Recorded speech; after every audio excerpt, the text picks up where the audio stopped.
як корманди фурудгоҳи душанбе нисфирӯзии 26 октябр даст ба худкушӣ задааст. наздикони шерафган хоҷақулов корманди фурудгоҳ мегӯянд, ӯ дар эътироз ба моҳҳо нагирифтани маош худро бо тапончаи хидматӣ парондааст. мақомот низ ҳодисаро тасдиқ карда гуфтанд, додситон ба таҳқиқи он шурӯъ кардааст. ҷамшед давлатов тағои шерафган рӯзи 26 октябр дар суҳбат бо радиои озодӣ гуфт, ҷиянаш 9 моҳ боз маош нагирифта буд ва соати 13 ба бародараш паёмак навиштааст, ки омада мурдаи маро аз фурудгоҳ баред. ҳамсуҳбати мо гуфт, шерафган дар манзили иҷора зиндагӣ мекард ва аз пули иҷора низ қарздор буд.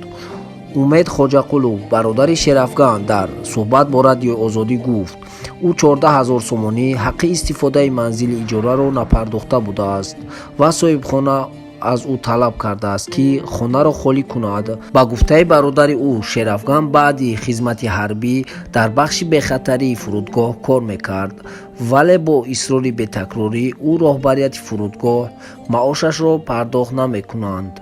назари масъулини фурудгоҳи душанбе ба ин ҳодиса ҳанӯз дастрас нашудааст.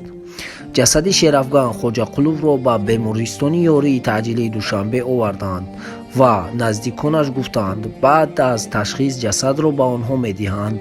дар бинои фурудгоҳ кормандони зиёди милиса ҳозир буданд ва ба хабарнигорони радиои озодӣ иҷозаи вуруд шудан ба дохилро надоданд.